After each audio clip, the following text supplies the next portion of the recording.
Hey and good day everyone, my name is Honorable Lady Prevail Farida Ahmed, FCPA, and today I actually want to chip in something about mental health, suicide thoughts and how to prevent it.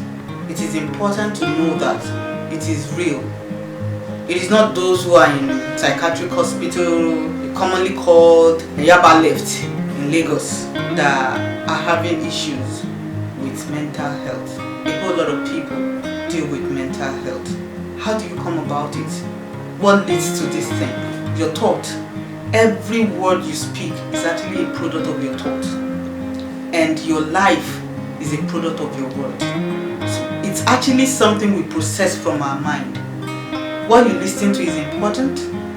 Who is mentoring you is important. The peers, the people you hang around with is important. If you are an average man and you want to hang around a billionaire, it's not bad. But if you have issues with low self-esteem, it will affect you badly, psychologically. Because you will do everything in your power to want to be like that person.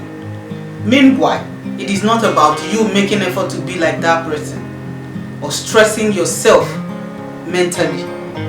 It is about you understanding your purpose and your worth. And it is said that when the purpose of a thing is not known, abuse is inevitable. So that act of abuse, that is the lingering, the spot where that mental health issue starts from. Because you don't know your worth, and you start making effort to want to be.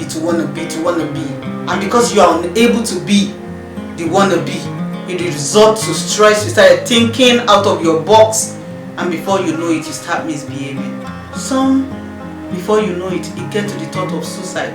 How can you think about a child of, let me use the word a child, of 18, 20 committing suicide?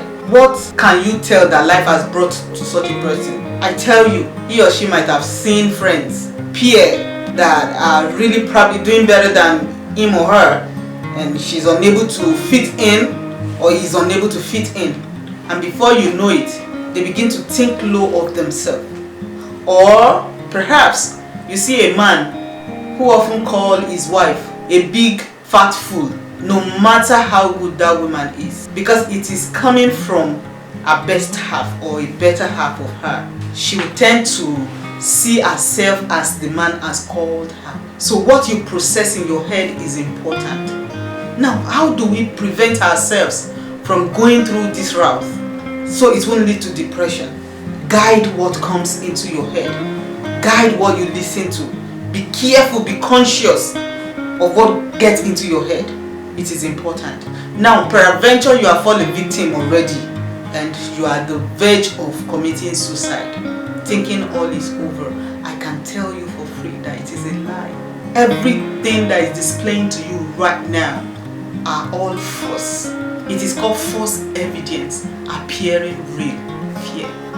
Like you are falling flat and you can't get back up again. It's all lies. You will get back up on your feet again. You can get back up on your feet again. Or okay, you are at this point, you are this man that really you're doing well, you're working, you're trying, you're making all things possible to see that everything is going well for you and your family, but you have a partner who always sees nothing good in you. Oh, she called you a useless man, a worthless man. What is even good about you? Who do you think you are? Or you have colleagues at the hospital that see nothing good about you. I tell you the truth, you are not the one with the problem, they are the one with the problem. It's a sign that there is something good about you. Perhaps there are things you need to work on yourself too, but I tell you the truth, 70% of that is saying that there is something good about you, and they happen to be a bully. Maybe bully around you because they've not discovered their purpose. So if you allow those words to get into you, it might bring an end, a sudden end to your life. There are potential lying dormant on the inside of you. God wants you to fulfill purpose. It's not God's will that you die, okay? So you can become, you can achieve, you can attain. It is very possible. You are not worthless. You are not useless. You are not a failure. I tell you that. Believe it. Oh, you might have fallen flat, but you can get back up again. It is very possible. Don't give up on yourself. Don't give up on your dreams. Don't give up on your aspiration. Don't give up on achieving that goal. And that doesn't make you a bad person. That doesn't even make you to hate that person who is saying that to you. It could actually make you a better partner. I am saying this to men because I chose to be better, not to look at the side of what life has taught me or how life has dealt with me through a man. So you can choose to stand tall and become everything that God wants you to be and still be a blessing to that person. You can even be the one that will help them become the best they ought to be in life. So don't give up on yourself.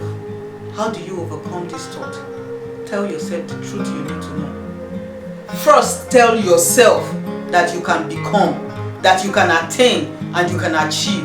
No matter the medical help you're seeking now, if you do not believe it within you, if you are not in agreement with your thoughts that these things will work, you're going nowhere. So you need to believe in you. You need to accept you for who you are. You need to celebrate you. You need to appreciate you. You need to be your own cheerleader. You know, like you are putting up a post on any social media and you are the first person to like. You are the one posting, you are the one liking, you are the one celebrating yourself. Do it. Others will join you.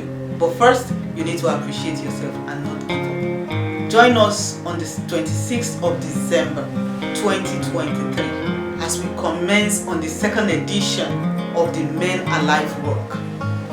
It is not the will of God for a man to die at his prime. You are first human before being a man. Come have fun. We'll take like about 30 minutes work and then the rest of it is fun. You learn from the very best. You have fun games to play.